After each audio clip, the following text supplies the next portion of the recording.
सभी को जय मसीह की। परमेश्वर पिता का धन्यवाद हो कि एक बार और उसके कलाम में झांकने का और उसकी गहराइयों में उतरने का प्रभु ने हमें मौका दिया। आज हम पढ़ेंगे लूका रचित सुसमाचार 18 अध्याय, उसका 18 वचन से लेकर 30 वचन तक। एक बार पढ़ दीजिए ताकि हम इसके एक्सप्लेनेशन की ओर जाए। किसी सरदार ने उससे पूछा, हे उत्तम गुरु, अनंत जीवन का अधिकारी होने के लिए मैं क्या करूं? यीशु ने उससे कहा, तू मुझे उत्तम क्यों कहता है? कोई उत्तम नहीं, केवल एक, अर्थात परमेश्वर। तू आज्ञाओं को तो जानता है, व्यभिचार ना करना, हत्या ना करना और चोरी ना करना, झूठी गवाही ना देना, अपने माता पिता का आदर करना। उसने कहा, मैं तो इन सब को लड़कपन ही से मानता आया हूँ। यह सुन यीशु ने उससे कहा, तुझ में अब भी एक बात की घटी है। अपना सब कुछ बेचकर कंगालों को बांट दे और तुझे स्वर्ग में धन मिलेगा, और आकर मेरे पीछे हो ले। वह यह सुनकर बहुत उदास हुआ, क्योंकि वह बड़ा धनी था। यीशु ने उसे देखकर कहा, धनवानों का परमेश्वर के राज्य में प्रवेश करना कितना कठिन है। परमेश्वर के राज्य में धनवान के प्रवेश करने से ऊंट का सुई के नाके से निकल जाना सहज है। इस पर सुनने वालों ने कहा, तो फिर किसका उद्धार हो सकता है? उसने कहा, जो मनुष्य से नहीं हो सकता वह परमेश्वर से हो सकता है। यस, आइए हम प्रार्थना करें। हम 27 तक आज पढ़ेंगे। महान सामर्थ्य जीवित दयालु परमेश्वर पिता, प्रभु दिल से धन्यवाद देते हैं इस समय के लिए। प्रभु एक बार फिर से प्रभु मौका दिया आपने परमेश्वर की हम आपके वचन को देख सके, सुन सके, समझ सके प्रभु, और सीख सके परमेश्वर पिता, क्योंकि आपका वचन मेरे लिए जीवन का आईना है। परमेश्वर मांगते हैं परमेश्वर, जब हम इस वचन से सीखते हैं प्रभु, तो परमेश्वर पिता ये हमें बहुत ज्ञानी बन जाने के लिए नहीं प्रभु, पर आज्ञाकारी प्रभु, आपका बेटा या बेटी बन जाने के लिए लाभकारी हो जाए प्रभु। आप मेरे मन को खोलना प्रभु, और होने देना जो कुछ मैं सुनता हूँ प्रभु, मेरे दिल की पृष्ठभूमि प्रभु उपजाऊ हो प्रभु, ताकि जो मैं सुनता हूँ प्रभु वो परमेश्वर पिता मेरे मन में प्रभु बना रहे प्रभु, और इस वचनों के अनुसार 30, 60, 100 गुना प्रतिफल प्रभु मैं अपने जीवन में देख सकूं, काट सकूं। परमेश्वर आज वचन का बोला जाना, सुना जाना प्रभु आपकी महिमा को बढ़ाए प्रभु, और परमेश्वर पिता मुझ में और मेरे द्वारा आप बढ़ते जाए। बोलने वाले प्रभु जुबान किसी के भी हो प्रभु, शब्द और प्रेरणा प्रभु आपके और आपकी आत्मा की हो परमेश्वर। हर बात आपकी आत्मा की अधीनता में रखते हैं, यीशु मसीह के नाम में मांगते हैं, आमीन। हम देख रहे हैं कि 18 अध्याय लूका रचित सुसमाचार बहुत सारे मैसेजेस को हमें कन्वे करता है। हमने देखा उस बूढ़ी औरत के बारे में, उस विधवा औरत के बारे में जिसका कोई छुटकारा देने वाला नहीं था, और वो मैसेज देते हुए यीशु ने सिखाया कि हिया मत छोड़ना, प्रार्थना करना। उसके बाद यीशु ने बताया कि जब तुम हिया नहीं छोड़ते और प्रार्थना करते हो तो याद रखना, बच्चे की नाई मेरे पास आना, बड़े बन के मेरे पास मत आना, क्योंकि बड़े बड़े लोगों का मेरे राज्य में कोई स्थान नहीं है।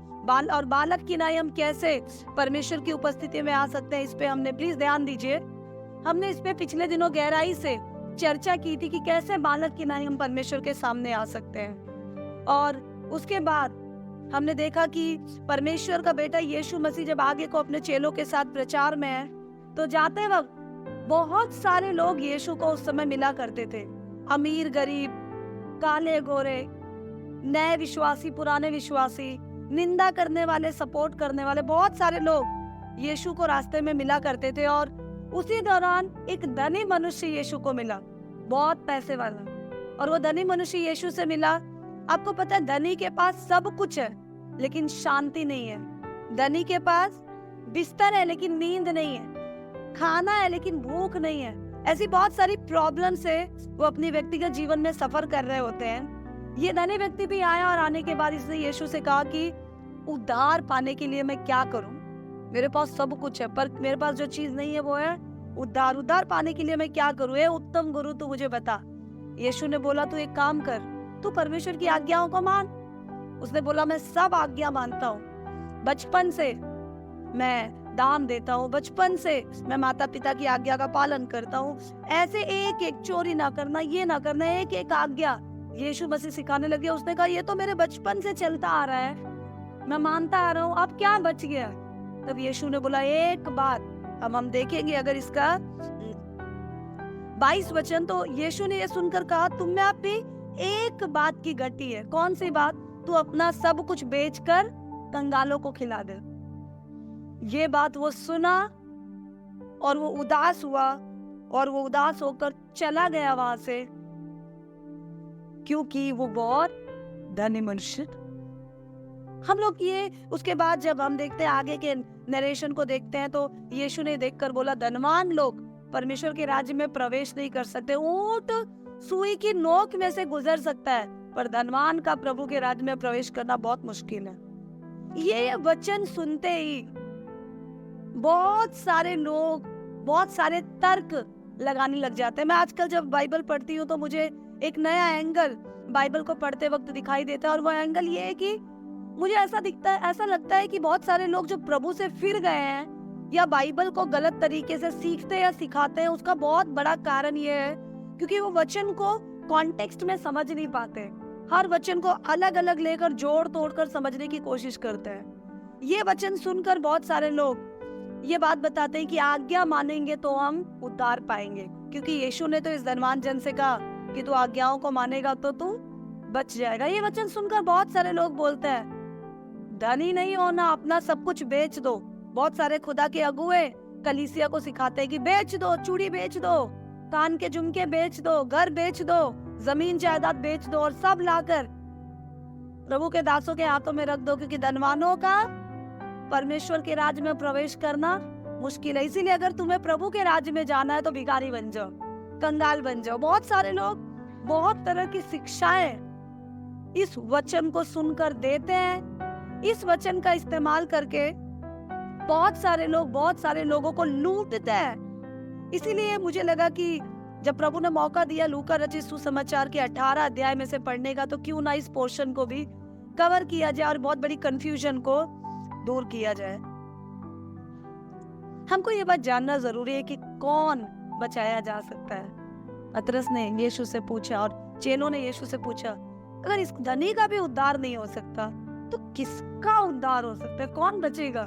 प्रभु, जब हम तेरे वचनों को, तेरी आज्ञाओं को देखते हैं तो ऐसा लगता है कि किसी का कोई उद्धार ही नहीं है, कोई रास्ता नहीं है। कल शाम मैं एक घर में गई थी और मैं वो भाई से, उस घर के पति से मैं बात कर रही थी प्रभु के बारे में कि आपका जीवन कैसा चल रहा है प्रभु में, आपका लाइफस्टाइल कैसा है। तो वो बताने लग गए कि दीदी बहुत मुश्किल है परमेश्वर के पीछे चलना। मैंने कहा क्यों? ध्यान से सुनिएगा, it's a very interesting fact. मैंने कहा क्यों? बोलते सच कहूं तो दीदी आजकल मेरा विश्वास थोड़ा हिल गया है। मैंने कहा क्यों हिल गया भैया? बोलते बहुत मुश्किल है प्रभु के पीछे चलना, मेरे बच्चे प्रभु के पीछे नहीं चलते, मेरी पत्नी इतना सिखाते हैं फिर भी प्रभु की इच्छा से नहीं चलती।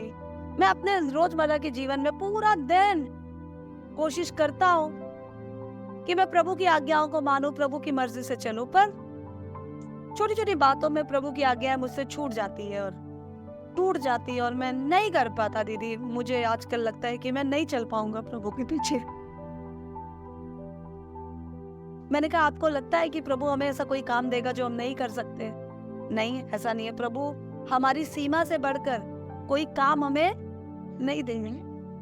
मैंने कहा प्रभु के पीछे जो आप नहीं चल पा रहे और प्रभु के पीछे जो कुछ लोग जान भी देने को तैयार है, जवानी में, भरे पूरे जिंदगी में अपने आप को प्रभु के लिए किसी भी पल खत्म करने के लिए भी लोग तैयार हैं, तो क्या कारण है? क्या उनसे गलती नहीं होती? क्या उनको आज्ञा मानना मुश्किल नहीं लगता? आपने कभी सोचा है भैया क्यों आपको बार बार ये अड़चनों का सामना करना पड़ता है? और क्यों बहुत सारे लोग, मैं अपना भी एग्जाम्पल देने लगी, मुश्किलें मुझे भी होती है बहुत सारी चीजों में, बट मैं सोच भी नहीं सकती इस बारे में कि प्रभु के पीछे मैं चलूं या ना चलूं। बोलते दीदी कैसे कर सकते हैं हम? मैंने कहा जब आप ये सोचते हैं कि प्रभु के पीछे बने रहने के लिए, उद्धार को पकड़े रहने के लिए मुझे आज्ञाओं को मानना पड़ेगा, प्रभु को खुश करना पड़ेगा, आज्ञाओं को मान के ही मैं उद्धार पा सकता हूँ, तब आप प्रभु के पीछे कभी नहीं चल सकते। क्योंकि हम आज्ञाओं को मान कर अगर उद्धार पाते तो यीशु को जान देने की जरूरत नहीं पड़ती। हम उद्धार को पा चुके हैं इसलिए हम आज्ञाओं को मानते हैं, हम उसके वचनों की चौकसी करते हैं। बहुत फर्क है इस दोनों कॉन्सेप्ट में। पहला कॉन्सेप्ट ये कहता है हम मेहनत करेंगे तो उद्धार हमें मिलेगा, मतलब उद्धार हमारी मेहनत का मोहताज है। हम मेहनत करेंगे, हमारा आज्ञा मानना, हमारा प्रभु के पीछे चलना, हमारा उद्धार को, स्वर्ग राज्य को पा लेना मेरी मेहनत का नतीजा। पहला कॉन्सेप्ट ये सिखाता है। दूसरा कॉन्सेप्ट ये सिखाता है मेरे बस में तो कुछ है ही नहीं, मैं तो जन्म से, कर्म से, विचारों से पैदाइशी पापी हूँ। मैं करूंगा तो भी मेरे अंदर ये औकात नहीं है, मेरे अंदर ये काबिलियत नहीं कि उसके उद्धार को मैं खरीद सकूं, उस तक पहुंच सकूं। पर वो इतना काबिल, इतना धर्मी, इतना दयालु है, उसने उद्धार को मेरे लिए सेत मेत में ऐसे ही रास्ता खोलकर दे दिया, कोई टिकट नहीं लगाई। हाँ, पर एक छोटी सी शर्त है कि वो अति पवित्र है और पाप में वो नहीं रह सकता। तो तुम उसके उद्धार में प्रवेश कर लो और अपने आप को पाप से बचाए रखो। तो भैया आप इसको अलग एंगल से ले रहे हो। आप पता है, जब आप किसी से प्यार करने लग जाते हो ना, देखो मैं उन्हें एक और उदाहरण दे रही थी और मुझे लगता है ये इस प्रीचिंग में इस कंटेंट को बताना बहुत सही है। एक लड़की या घर में काम करती है और वो काम करती है, आप उसको कहो कि तू आटा गूंद दे, 10 लोगों की रोटी बना दे। या एक काम कर, घर में 15 लोग मेहमान आने वाले हैं, आज 15 लोगों के लिए बिरयानी बनानी है या 15 लोगों के लिए मटर पनीर बनाना है। अगर उस लड़की को उन आने वाले मेहमानों से कोई प्यार, कोई मोहब्बत नहीं है, अगर उस लड़की को तारीफों की कोई चाह नहीं है, तो वो 15 लोगों का खाना बनाएगी पर कुड़कुड़ाते हुए। जब देखो मुझे काम दे देते हैं, दूसरा कोई नहीं है, मैं क्या इस घर की नौकरानी हूँ, मैं ही करती रहूं क्या? इन्होंने क्या मुझे काम के लिए पैदा किया है? मेरे भरोसे मेहमान को बुलाते हैं क्या? वो बहुत सारी बातें, बहुत सारी दलीलें, बहुत सारी चीजें वो लड़की कहेगी। खाना तो वो बनाएगी, लेकिन वो खाना बनाना उसके लिए बहुत कष्ट का काम होगा। लेकिन आपको पता है, एक लड़की अगर किसी से प्यार करती है, अपने पति से बेशुमार प्यार करती है, इतना प्यार करती है कि वो अपने पति के लिए अपनी जान भी दे सकती है, तो आप जानते हैं उसका पति उसे कहेगा, दुनिया की सबसे मुश्किल डिश भी अगर उसका पति उसे बनाने के लिए कहेगा, तो जानते हैं वो लड़की क्या करेगी? उसको बनाने वाली मेहनत, खर्चा किया जाने वाला बोझ नहीं लगेगा। बस उसको याद आएगा, जब वो खाएंगे तो वो तारीफ करेंगे, जब वो खाएंगे तो वो खुश हो जाएंगे। मेहनत दोनों ने खाना बनाने की है, लेकिन एक ने प्यार में डूबकर मेहनत की, इसलिए उसको मेहनत नहीं लगी, और एक ने बोझ की तरह की। मैंने कहा यही फर्क है। जब आप प्रभु से प्यार करने लग जाएंगे, तब आप प्रभु के वचनों पे चलेंगे, तब आप हर वो काम करेंगे और आपको मेहनत नहीं लगेगी, मुश्किल नहीं लगेगी। आपके अंदर एक लगन होगी, मिर्च ज्यादा ना हो जाए कि उनका मुंह उदास हो जाए, नमक ज्यादा ना हो जाए कि उनका स्वाद बिगड़ जाए। आपके अंदर एक ही बेचैनी होगी, उन्हें पसंद आएगा कि नहीं, पसंद आएगा कि नहीं। और आप जानते हैं, आप कितने अच्छे कुक है तो भी दुआ कर करके आप पका रहे होंगे, बना रहे हो। यही है परमेश्वर से प्यार। इस पैसेज का इस्तेमाल करके बहुत लोग आपको सिखाएंगे कि आज्ञाओं को मानकर हम प्रभु के पीछे चल सकते हैं, बट ये पैसेज ये नहीं सिखाता। ये पैसेज, ये पैराग्राफ कुछ और बात हमें सिखाने की कोशिश कर रहे हैं। और वो बात ये है कि उस धनी मनुष्य ने यीशु से आकर पूछा कि गुरु, हे उत्तम गुरु, मुझे भी उद्धार चाहिए, तू बता मैं क्या कर सकता हूँ। पहला संदेश ये पैसेज जो देना चाहता है वो ये है कि आप धनी हो या गरीब, बहुत सारे लोग एक बात अपने मन में रखकर चलते हैं कि वो बहुत पैसे वाला है तो वो बहुत आशीषित है, उसके पास बहुत सोना चांदी है तो वो बहुत आशीषित है, उसके पास गाड़ी बंगला है तो वो बहुत आशीषित है। ये पैसेज सबसे पहली इंफॉर्मेशन, सबसे पहले जानकारी जो हमें ये अध्याय देता है, वो जानकारी ये है कि धनवान भी उद्धार के लिए बेकरार है और उन्हें भी उद्धार की जरूरत है। प्रभु के बिना वो भी अधूरे। पहला संदेश ये पैसेज हमें ये देता है। दूसरा संदेश, जब ये यीशु के पास आया और आने के बाद इसने बोला उद्धार के लिए मैं क्या करूं, तो ये हमें ये संदेश मिलता है कि धनवान भी, रईस से रईस भी उद्धार के लिए बेचैन है और किसी पैसे में उनको ये उद्धार मिल नहीं रहा है। इसलिए अंत में उद्धार देने के वाले के पास ही आना पड़ेगा, वो यीशु मसीह।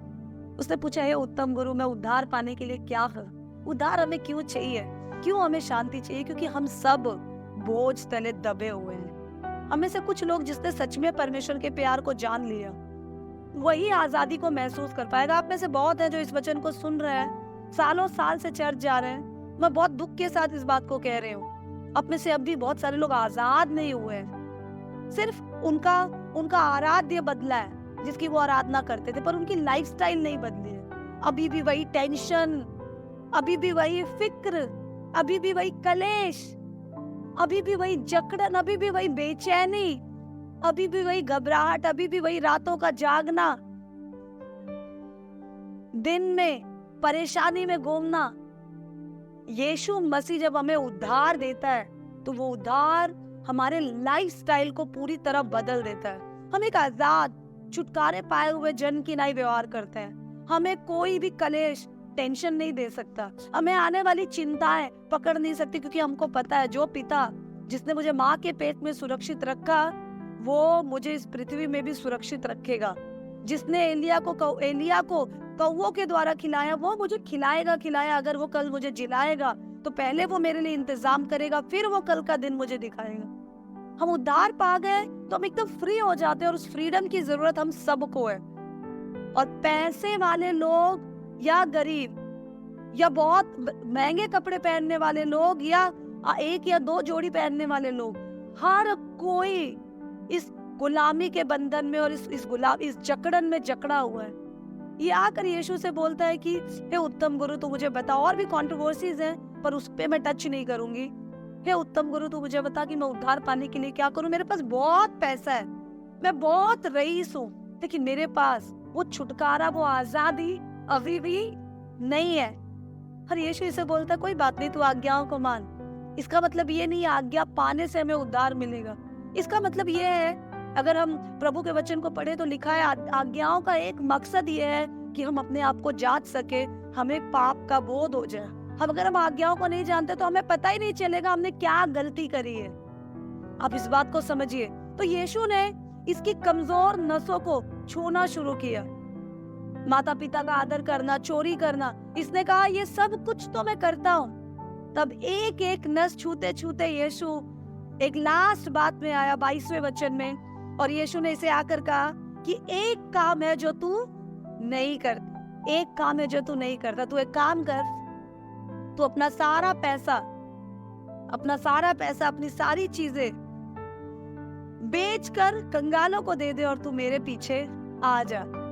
और वो उदास होकर वहां से चला गया। आप जानते हैं वो क्यों उदास होकर चला गया, और क्यों यीशु को अगली पंक्तियों में ये कहना पड़ा कि धनवानों का परमेश्वर के राज्य में धनवानों का प्रवेश करना मुश्किल है, उतना ही मुश्किल जितना ऊंट का सुई की नोक से गुजर जाना। यीशु ने इसलिए कहा क्योंकि ये जन सब आज्ञाओं को मान रहा था, लेकिन पहली आज्ञा को तोड़ रहा था। ध्यान से समझना, ये धनवान जन सब आज्ञाओं को मान रहा था, माँ बाप का आदर कर रहा था, चोरी से बच रहा था, ये गाली शायद नहीं दे रहा था, ये हो सकता है ब्याज पे भी लेन देन नहीं कर रहा था, हो सकता है ये व्यभिचार में नहीं पड़ा था। सब आज्ञाओं को तो ये मान रहा था, पर सबसे पहली आज्ञा ये छोड़ रहा था। और पहली आज्ञा ये है, तू अपने परमेश्वर को छोड़ किसी और को ईश्वर करके ना मानना। और यही हम लोगों में से बहुत सारे लोगों के जिंदगियों में उद्धार के रास्ते को रोकने का बहुत बड़ा कारण है। हम में से भी बहुत सारे लोग हैं जो परमेश्वर को प्यार करने का दावा करते हैं, लेकिन हमने अपने लिए दूसरे ईश्वर खोज रखे हैं। कई बार हमारा ईश्वर हमारे रिश्ते हैं, कोई व्यभिचार का रिश्ता, छुपा हुआ रिश्ता। कई बार हमारा ईश्वर हमारा ओहदा है, हम अपने ओहदे पर बैठे हुए हैं, हमने ऊंची कुर्सी ले रखी है और वहां बैठकर हम दान देते हैं, वहां बैठकर हम माता पिता का आदर करते हैं, सब कुछ करते हैं। पर किसी ने कह दिया ये कुर्सी छोड़ दो, हम बोलते हैं ये तो भैया मुझसे नहीं छूटेगी। हम सब आज्ञा मान रहे हैं, पर जिसके लिए हम सारी आज्ञाओं को मान रहे हैं, हम उसी को पहला स्थान अपने जीवन में नहीं दे पा रहे। यीशु ने कहा धनवानों का परमेश्वर के राज्य में प्रवेश करना बहुत मुश्किल है, क्योंकि धनवानों का ईश्वर कई बार उनका धन बन जाता है। ये पैसेज एक बहुत इंपॉर्टेंट मैसेज मुझे और आपको देना चाहता है भाइयों बहनों, और वो मैसेज ये है, who is first in your life. आपकी जिंदगी में पहला स्थान किसका है? आपके ओहदे का, आपके रुतबे का, उन आशीषों का जो परमेश्वर ने दी है, या आशीष देने वाले परमेश्वर का। प्लीज प्लीज इस बात को समझिए। कहीं आपके जीवन में आई हुई आशीष आपके और परमेश्वर के बीच एक नया ईश्वर बन के तो नहीं बैठ गया। परमेश्वर की ओर से आया हुआ ओहदा आपके और परमेश्वर के बीच एक नया ईश्वर बन के तो नहीं बैठ गया। आपने प्रभु से मांगा कि प्रभु मुझे अपने जीवन के लिए एक साथी चाहिए। आपको परमेश्वर ने जो साथी दिया, कहीं वो साथी ही आपके लिए ईश्वर बन के तो नहीं बैठ गया। यीशु ने कहा तू सब बातों में ध्यान देता है, लेकिन एक बात, जो पहली बात है जिसमें तो चूक गया, तू बस उसको भी सही कर ले। हम आज्ञा मान रहे हैं, जिसके लिए मान रहे हैं, उसको, उसका कोई स्थान हमारे जिंदगी में नहीं। और ये मिस्टेक हम में से बहुत सारे लोग करते हैं। आप इस बात को प्लीज समझने की कोशिश कीजिए। हम प्रभु के लिए आज्ञा मान रहे हैं, पर हम प्रभु को नहीं मान रहे। और कई बार हम अपने आप को नॉक करके खुद को जांचते नहीं है। सच में हम प्रभु के पीछे चल रहे हैं? सच में परमेश्वर हमारी जिंदगी में पहला स्थान रखता है? मैं एक साधारण बात बता रही हूँ। अगर आज के युग में उस धनवान को मुझे रिप्लेस करना, एक इनोवेटिव तरीके से मैं इस वचन को बोलती हूँ, आज के युग में 2000 साल बाद इस वचन को बोलने का मौका यहाँ मिला, तो मुझे लगता है यीशु मसीह बोलेगा तू ये आज्ञा मानता है, तो तू एक काम कर, तू अपना मोबाइल बेचकर धनवानों को खिला दे। हम में से बहुत सारे लोगों का ईश्वर हमारा मोबाइल है। मैं गारंटी देती हूँ हम में से बहुत सारे लोग उदास होकर चले जाएंगे, जैसे ये धनवान उदास होकर चला गया। पर हम अपना मोबाइल नहीं छोड़ सकते। हम उदास होकर चले जाएंगे, पर हम अपना इंस्टाग्राम डिलीट नहीं कर सकते। हम उदास होकर चले जाएंगे, पर हम अपना गेम छोड़ नहीं सकते। हम उदास होकर चले जाएंगे, हम अपना व्हाट्सएप अनइंस्टॉल नहीं कर सकते। ये धनवान उदास होकर चला गया क्योंकि ये समझ गया कि प्रभु के पीछे चलने के लिए अभी भी मेरी औकात, मेरा स्टेटस नहीं, कुछ और है जो अभी भी प्रभु से कीमती है। जब हम उसे छोड़ नहीं पाते तो हम उदास हो जाते हैं। कई बार आप जाइए, आप कलीसिया में प्रभु के अगुओं से मिलते हैं, वो आपको कुछ निर्देश दे, आप निर्देश सुनते ही आप बोलते हैं अच्छा कुछ भी हो जाए मैं ये करूंगा। मैं आपको बता रही हूँ, आपको यीशु कभी नहीं कहेगा कि एक बात अब भी तुझ में कमी है, नहीं कहेगा यीशु। क्योंकि हम में से कोई परफेक्ट नहीं, हम सब में कुछ ना कुछ कमियां हैं। पर प्रभु के स्थान पे हमने किसी और को रख दिया, उसके बाद हम कुछ भी आज्ञा मान रहे हैं, उसका कुछ मतलब ही नहीं रह जाता ना। हमने पहले तो पिता को ही छोड़ दिया है। हम किसके लिए वचनों को मान रहे हैं, किसके लिए वचनों को सुन रहे हैं? सबसे पहले पिता को हम उस स्थान पे रख के जहाँ जो उसका स्थान है। हमने अपने छोटी छोटी आदतों को, अपने छोटी छोटी ऐसी एक्टिविटीज को, टेक्नोलॉजी को अपना ईश्वर बना रखा है। वो उदास होकर चला गया और तब यीशु ने कहा, मैं अगर आज के जमाने में इस डायलॉग को कहना होता तो यीशु मसीह शायद कहता कि बिना बिजली वालों का स्वर्ग राज्य में प्रवेश करना पॉसिबल है, बट मोबाइल वालों का स्वर्ग राज्य में प्रवेश करना असंभव है। बिना रिश्ते वालों का, अकेले अनाथ का स्वर्ग राज्य में प्रवेश करना आसान है, लेकिन बहुत सारे रिश्ते में फंसे हुए लोगों का स्वर्ग राज्य में प्रवेश करना मुश्किल है। कंगालों का स्वर्ग राज्य में प्रवेश करना आसान है, लेकिन आशीष पाकर, आशीष को पकड़कर बैठे हुए को स्वर्ग में प्रवेश करना बहुत मुश्किल है। सुई की नोक में ऊंट चला जाए वो आसान है, लेकिन इनका स्वर्ग में जाना बहुत मुश्किल है। मैं विश्वासियों के बीच एक बहुत बुरा प्रभाव देखती हूँ। वो लोग सोचते हैं पैसों का बढ़ जाना आशीष है। पैसों का बढ़ना आशीष नहीं है। पैसों का जिंदगी में बढ़ना आशीष नहीं है, जरूरतों का पूरा हो जाना आशीष। धन संपत्ति बैंक में जोड़ना आशीष नहीं है, जरूरत के समय इंतजाम हो जाना आशीष है। कितना जोड़ा है वो आशीष नहीं है, कितना बरकत है वो आशीष, कितना आप इस्तेमाल कर पा रहे हैं वो आशीष है।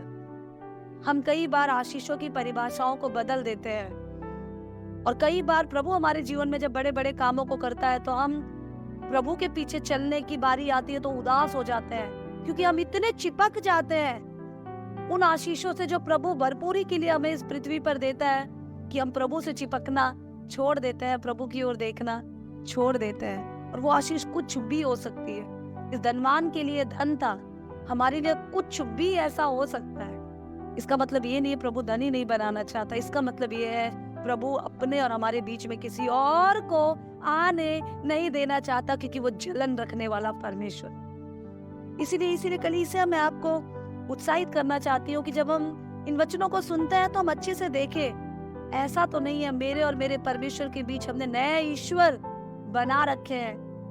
मेरे और मेरे परमेश्वर के बीच हमने बहुत सारी नई टेक्नोलॉजीज को जगह दे रखी है। अब्राहम को परमेश्वर ने बहुत आशीष दी। उसके बाद परमेश्वर ने बोला अब्राहम तू ये देश छोड़ और निकल जा। अब्राहम छोड़ के निकल गया।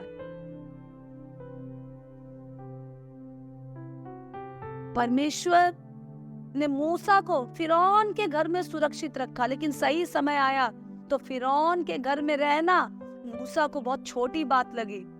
उसने उस राजमहल को, उस राजगद्दी को, उस राजघराने को अपने और अपने परमेश्वर के बीच आने नहीं दिया। इसीलिए मूसा को इस संसार का सबसे नम्र व्यक्ति प्रभु का कलाम बताता है, परमेश्वर उसकी गवाही देता है, और इसीलिए मूसा को कब्र परमेश्वर ने दी। अजीजों, मैं आपको बताना चाहती हूँ हमारी कब्र का इंतजाम भी प्रभु करेगा और हमारे रास्ते का इंतजाम भी प्रभु करेगा, अगर हम प्रभु को अपने जीवन में पहला स्थान देते हैं। और कैसे पता चलता है प्रभु हमारे जीवन में पहला है? जब कुछ भी छोड़ने के लिए हमारा मन उदास ना हो।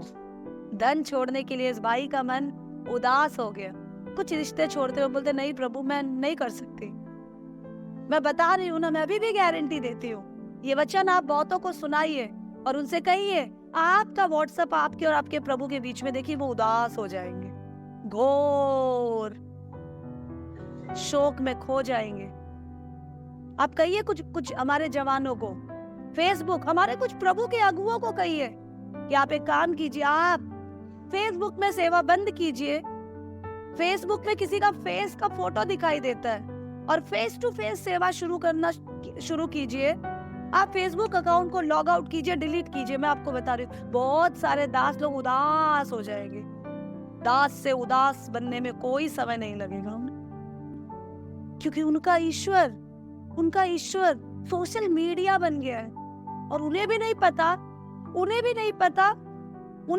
पता कि परमेश्वर कब कहाँ बहुत दूर है, बीच में न जाने कितने बंधन, कितने हमने ऐसे गड़बड़ियों को, ऐसी आदतों को डाल रखा है। ये धनवान उदास होकर चला गया, बहुत सैड होकर चला गया और यीशु को कहना पड़ा। तब प्रभु के लोगों ने पूछा किसका उद्धार हो सकता है? तब यीशु ने जवाब दिया मनुष्य से तो नहीं हो सकता, क्योंकि उद्धार मेरे और आपकी बस की बात नहीं है।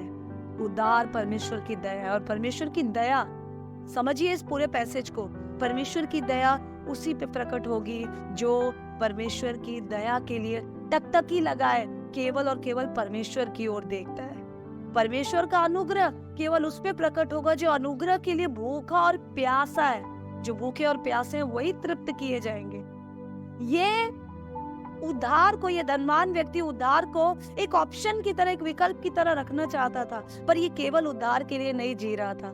आप और मैं अच्छे से जाने प्रभु की उपस्थिति, प्रभु का अनुग्रह, प्रभु की दया हमारे लिए एक ऑप्शन है, ताकि हमारे काम बन जाए, ताकि हमारी बेइज्जती ना हो, ताकि हम लोगों के सामने शर्मिंदा ना हो, ताकि हम सबसे आगे रहें। ये हमारे लिए ऑप्शन है। या कुछ भी परिस्थिति हो तो भी प्रभु मुझे तेरे साथ रहना है, चाहे मैं कमी में रहूं, चाहे घटी में रहूं, चाहे कुछ रहे ना रहे। हमारे लिए एकमात्र वो ऑप्शन नहीं, केवल एकमात्र रास्ता होगा, तब वो उद्धार मुझे और आपको मिलेगा। मनुष्यों के लिए असंभव है, पर परमेश्वर के लिए कोई भी काम संभव नहीं है। पैसेज हमें सिखाता है कि उद्धार मनुष्य के बस की बात नहीं है।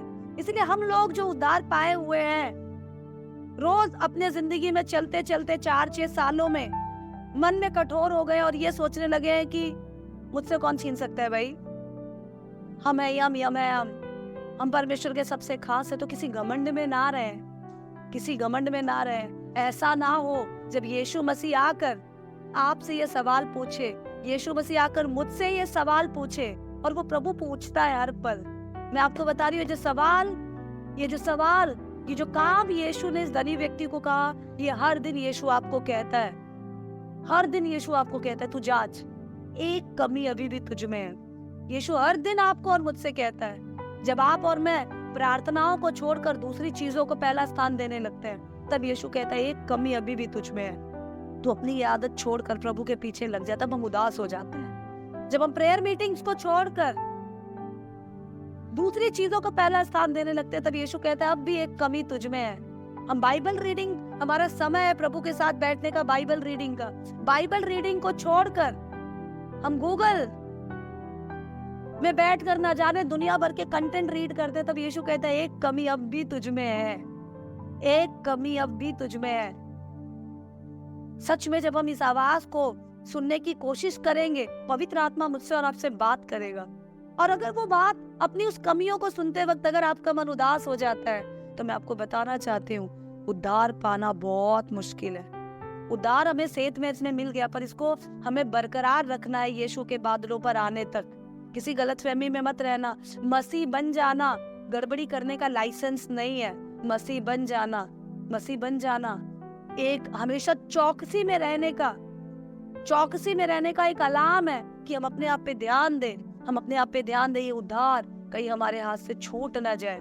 उद्धार सेहत में मिला, लेकिन उसको बरकरार रखना मेरी और आपकी जिम्मेदारी है, क्योंकि परमेश्वर पवित्र है, अति पवित्र है, और वो पाप में नहीं रह सकता। अगर आप और मैं चाहते हैं कि जब यीशु ये सवाल मुझसे और आपसे पूछे कि एक कमी अब भी तुझ में है, और मैं और आप उदास ना हो, तो अजीजों मुझे और आपको बहुत जरूरी है कि हम खुद को जांचें, हम खुद को हर पल परखें। और चाहे आप अगुए हैं प्रभु में, या आप नए चेले हैं प्रभु में, आप बहुत पुराने विश्वासी हैं, नए विश्वासी, आपके घर में सेल मीटिंग लगती है, आप खुद हजारों हजार सेल मीटिंग लेते हैं, आपने लाखों को प्रचार किया होगा, फर्क नहीं पड़ता। ऐसा तो नहीं आपका लाखों में नाम आपके और आपके बीच, प्रभु के बीच में ईश्वर बनकर बैठा है। आप कुछ भी समझौता कर सकते हैं, पर आप अपनी प्रसिद्धि, अपने नाम और फेम से कोई समझौता नहीं कर सकते। मुझे बड़ा अच्छा लगता है, मैं प्रभु के दास बेनी हिन की कुछ साल पहले की एक वीडियो को याद करती हूँ। मैं नाम लेकर कह रही हूँ क्योंकि उन्होंने खुलेआम ये वीडियो पोस्ट की थी, और उन्होंने कहा था कि मैं एक बार एक कन्वेंशन के लिए तैयार हो रहा था। वो कन्वेंशन में लाखों की भीड़ बाहर खड़ी थी, और मैं घुटनों पर आकर प्रभु से प्रार्थना कर रहा था कि प्रभु मुझे जाना है, लोगों को एड्रेस करना है। मुझे कुछ सुनाई नहीं दे रहा था, मेरा मन एक खोखला बेचैन सा हो रहा था। मैं कन्वेंशनों में जा रहा था, लोग, लाखों को चंगाइयां मिल रही थी, लोग मुझे ऊंचा उठा रहे थे, मेरी बहुत तारीफ कर रहे थे। मैं उन तारीफों में खो गया, और उस रात प्रभु ने मुझसे बात नहीं की, मेरा मन बहुत उदास हो गया।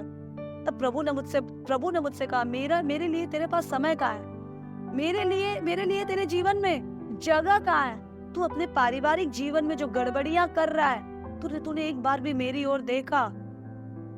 और बेनी हिन घबरा गया प्रभु की आवाज सुनकर। और बेनी हिन जैसा महान दास, प्रभु के अगुए जिसमें प्रभु का अभिषेक है, उनके बारे में कुछ और कहने का हमें अधिकार नहीं है, क्योंकि परमेश्वर का आत्मा उनमें से काम करता है। लेकिन उनके साथ परमेश्वर का आत्मा रहे, इसलिए उनको अपने व्यक्तिगत जीवन की चौकसी करते रहना बहुत जरूरी है। और मुझे बहुत प्राउड फील हुआ वो वीडियो देखते वक्त। उन्होंने माफी मांगी लोगों से, और उन्होंने कहा मैं तुम्हें बहुत सिखा रहा हूँ, पर जब मैं अपने व्यक्तिगत जीवन में प्रभु के साथ कनेक्टेड नहीं हूँ, काम तो यीशु के नाम में कोई भी करेगा, काम तो यीशु के नाम में कोई भी करेगा। लोगों के चेहरे मत देखना, ताकत लोगों में नहीं, ताकत प्रभु के नाम में है, सामर्थ प्रभु में है। लेकिन जब उन्होंने प्रभु से माफी मांगी और प्रभु के सामने तौबा की और प्रभु के सामने अपने घुटनों को टेका, तो बेनी उनको प्रभु ने और बरकतों के साथ इस्तेमाल करना शुरू किया। और अपनी सेवकाई में वो जो गड़बड़ियां कर रहे थे, प्रभु ने क्लियरली उनसे बातचीत की, और उन्होंने नम्रता का परिचय दिया कि उन्होंने अपनी गलतियों को लोगों के सामने माना। अगर वो उदास हो जाते तो उद्धार पाना, उद्धार को बरकरार रखना उनके लिए मुश्किल हो जाता। क्या जब प्रभु के लोग आपको समझाते हैं तो आप उदास हो जाते हैं? क्या जब प्रभु के लोग आपको अपनी ऐसी आदतों को छोड़ने के लिए कहते हैं जो प्रभु को पसंद नहीं, आप उदास हो जाते हैं? क्या आपने अपने और प्रभु के बीच में ऐसे बहुत सारे ऑप्शंस को, बहुत सारे रिश्तों को, बहुत सारे विकल्प को, बहुत सारे ईश्वरों को तैयार करके रखा है, जो आप प्रभु को पहला स्थान आपको देने नहीं दे रहे हैं कलीसिया, मैं आपको बताना चाहती हूँ। यीशु मसीह ने कहा ऊंट का सुई की नोक से निकल जाना तो पॉसिबल है, पर ऐसे लोगों का परमेश्वर के राज्य में प्रवेश करना इम्पॉसिबल है, असंभव है।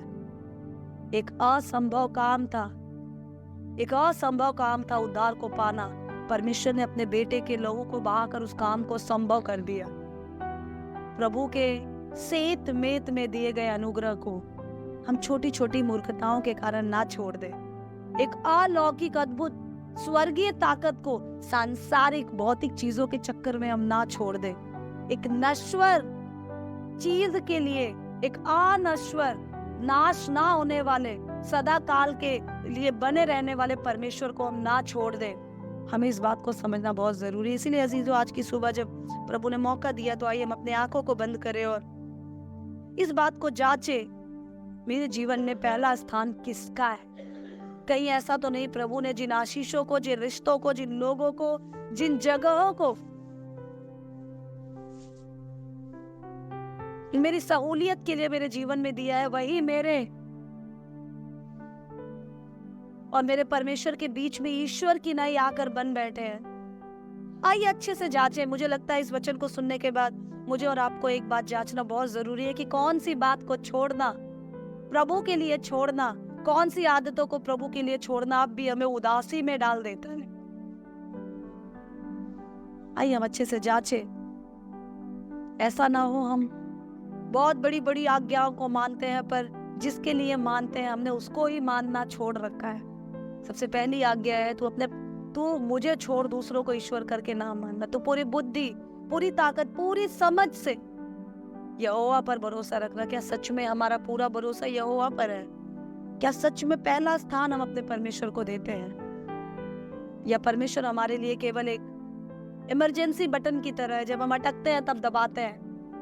ऐसा है तो आइए हम अपने आप को जांचें और सेत वेत में मिले हुए इस बेशकीमती उद्धार को हम हल्के में ना लें। महान सामर्थ्य जीवित दयालु परमेश्वर पिता प्रभु, धन्यवाद देते हैं इस दिन, इस समय के लिए। अपने आप को तेरे अनुग्रह के सिंहासन तले लाते हैं, जाने अनजाने की गुनाहों की माफी मांगते हैं और प्रार्थना करते हैं प्रभु की जब तेरे वचनों को सुन रहे हैं, समझ रहे हैं, तो प्रभु होने दे इस पे चलने भी पाए प्रभु। तेरे मेरे बीच प्रभु संसार की कोई चीज आने ना पाए प्रभु, कोई धन मुझे उस स्वर्गीय धन से अलग ना करने पाए। होने दे परमेश्वर पिता, जो बात आज आप हमें सिखाना चाहते हैं उस बात को हम तमाम सुनने वाले सीख सके और उसके अनुसार अपने जीवन को जांच सके। और जब यीशु मुझसे पूछता है कि एक बात अब भी तुम्हें करनी बाकी है, तो प्रभु मैं उस एक बात को मानूं परमेश्वर। मैं उदास ना हो बल्कि मुस्कुराते हुए प्रभु अपनी जान भी प्रभु तेरे लिए देने तक विश्वास योग्य हो। मैं तुझसे प्यार कर सकूं और केवल तेरा ही कहना। धन्यवाद देते हैं प्रभु और मांगते हैं प्रभु ये वचन हमारे सोच, विचार और जीवनों को बदल दे प्रभु, और हम पूरी तरह तेरे हो जाए। यीशु मसीह के नाम में मांगते हैं,